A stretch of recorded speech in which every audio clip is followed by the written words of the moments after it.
Em 1971, o dólar perdeu seu lastro em ouro. Desde então, seu poder de compra caiu em 95%. E você ainda acha que a poupança é segurança? Hoje eu vou te explicar exatamente qual é a história do dinheiro e as características, para que você entenda como funciona o dinheiro atualmente e por que você deve ter boa parte do seu patrimônio alocado em Bitcoin. Basicamente, iniciando ali pela questão da história do dinheiro, a gente tem a origem, né, a origem e necessidade do dinheiro, como que surgiu. O primeiro motivo ali foi a troca direta, né, o primeiro meio, basicamente parecido com o que a gente tem hoje do dinheiro, que é o escambo. Imagine que você é produtor de tomate e conhece alguém que é um pescador. O pescador necessita dos teus tomates e você necessita dos peixes. Assim funciona o meio de troca. Você troca os peixes pelos tomates.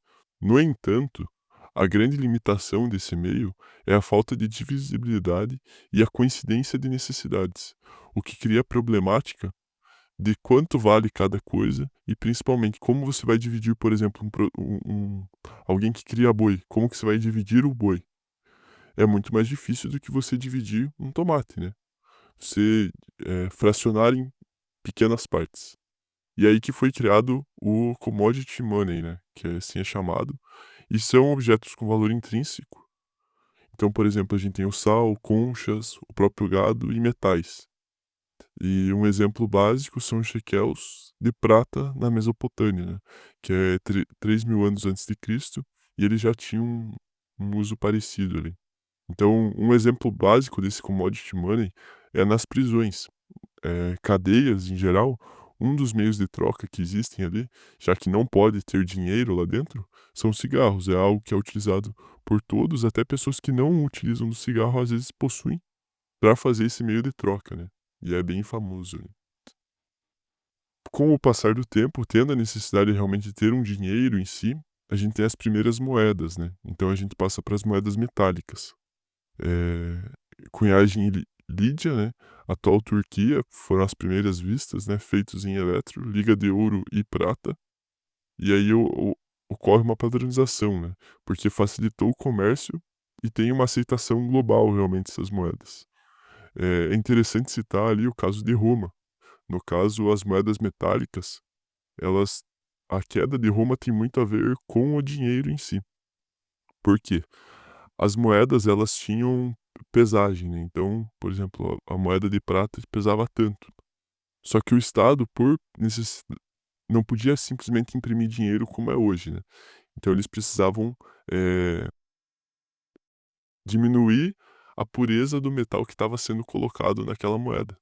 Com isso, foi cada vez diminuindo a pureza das moedas, o que fez com que a inflação aumentasse. E produtos, por exemplo, como o leite, aumentavam o preço, porque as moedas que eram dadas tinham menor pureza. Então a inflação começou a acontecer. Com isso, um dos imperadores romanos ali, um dos governos da época de Roma, eh, fez a política de tabelagem de preço. O que aconteceu com isso? Os produtores, com o tabelamento de preço, parou de ser viável você produzir para pessoas externas, né? Então, grandes comunidades, grandes cidades pararam de acontecer. Então eles se tornaram pequenas vilas no meio de todo o império. Com isso, foi muito mais fácil ali para os bárbaros, para as pessoas fora do Império Romano realmente invadirem e acabarem com o Império Romano. Então a questão das moedas metálicas tem muito a ver.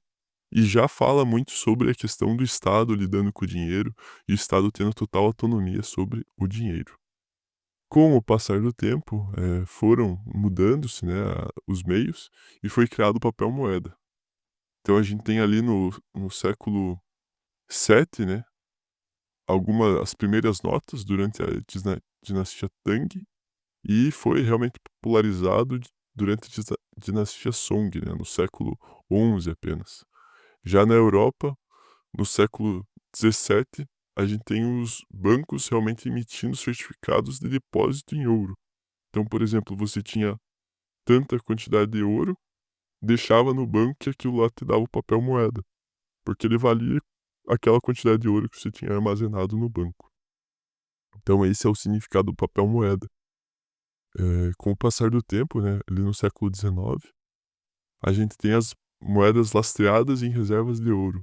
Isso criou uma estabilidade internacional, né, então a gente tem, por exemplo, a libra esterlina. Basicamente o que que os governos faziam? Então, por exemplo, uma nota de dólar, você podia ir lá no banco central, vamos dizer, e trocar por aquela quantidade em ouro se você tivesse interesse. O que, meio que criava um impeditivo para que os estados simplesmente começassem a imprimir mais dinheiro, porque para ele imprimir mais dinheiro ele teria que ter mais ouro, então ele teria que comprar esse ouro, né. No entanto, ali, depois das guerras, em 1971, Nixon encerra a conversibilidade do dólar em ouro, né, ali na conferência de Bretton Woods. Então, em 1971, teve fim essa dinâmica aí do padrão ouro, né, o que criou hoje vários problemas, porque foi criado o dinheiro fiat, né. Basicamente, o dinheiro fiat é o que a gente conhece hoje como o dólar, o euro, o próprio real. Ele traz a vantagem de uma flexibilidade para políticas monetárias, o que na verdade é uma grande desvantagem, né? E tem o risco de inflação por emissão descontrolada. É o que o Estado vai sempre fazer nessa flexibilidade para políticas monetárias.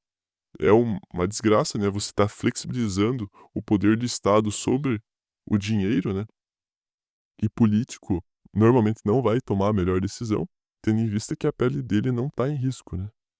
E o que acontece é o que a gente vê hoje, né? Inflações descabidas, né? Então, por exemplo, no Brasil a gente tem uma inflação comendo solta por causa dessa inflação por emissão descontrolada. Então vamos lá, o padrão ouro nessa época, o dólar ele realmente tinha ali o, o lastro em ouro, então aquela quantidade de ouro estava guardada.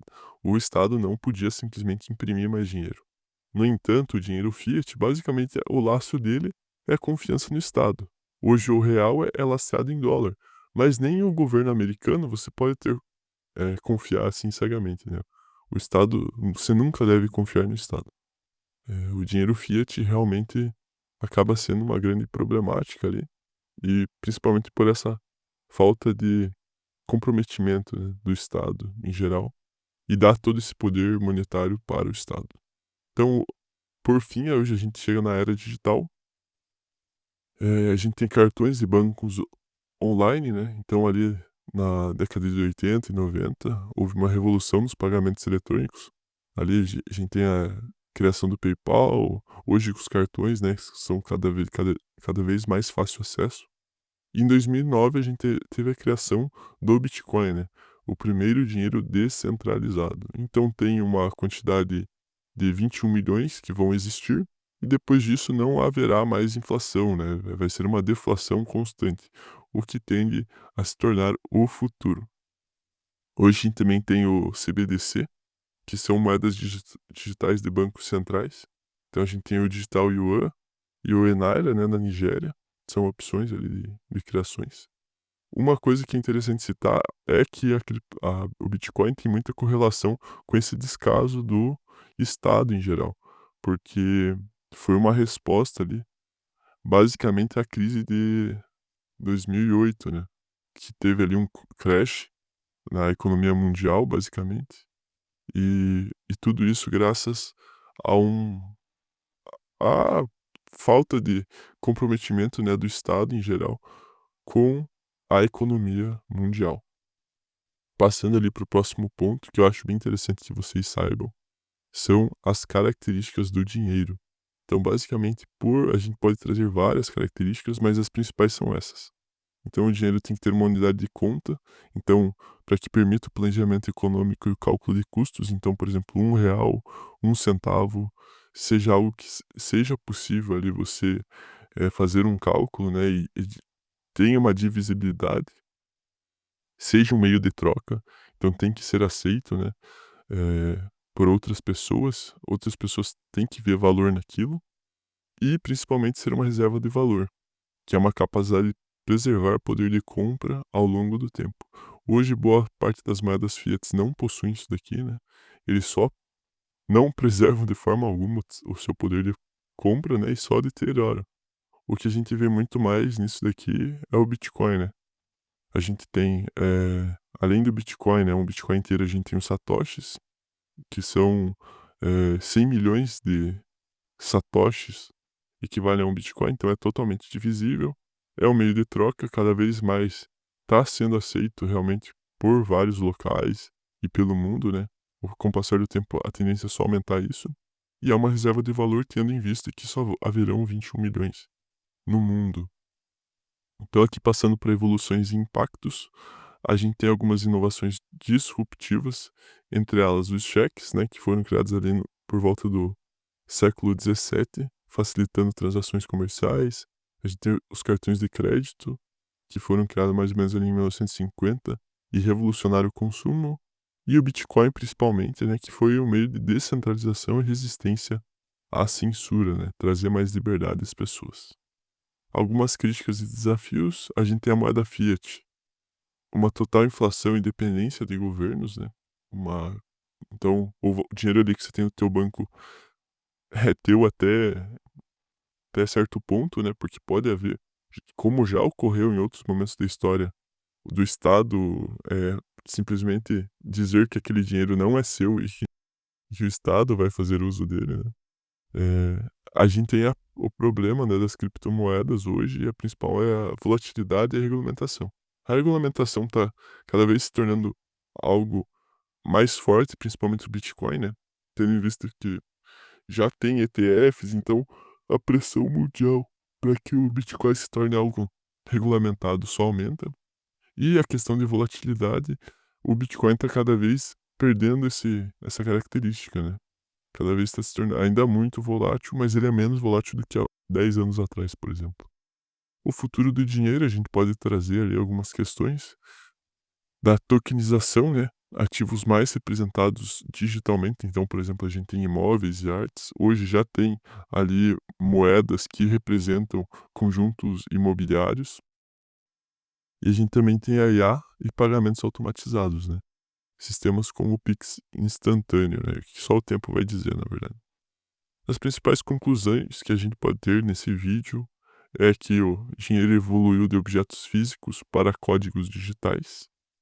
Então hoje ali cada vez mais a tendência é trazer, até a tendência mundial é que não exista mais dinheiro físico, né, para que realmente só exista ali por exemplo, aqui no Brasil, o real digital. Eh, então o dinheiro de forma geral deve gerar confiança e eficiência nas transações. E a próxima fronteira é a integração entre a tecnologia e a descentralização, né, que é o que é trazido pelo Bitcoin. Então esse foi o vídeo, espero que tenha sido claro sobre, foi um breve contexto ali de como funciona, né, o dinheiro. Espero que tenham gostado. Eu vou deixar aqui na tela um vídeo que eu falo sobre a armadilha do mercado cripto neste ciclo. Se você tiver interesse, é só clicar aqui, e agradeço pela atenção.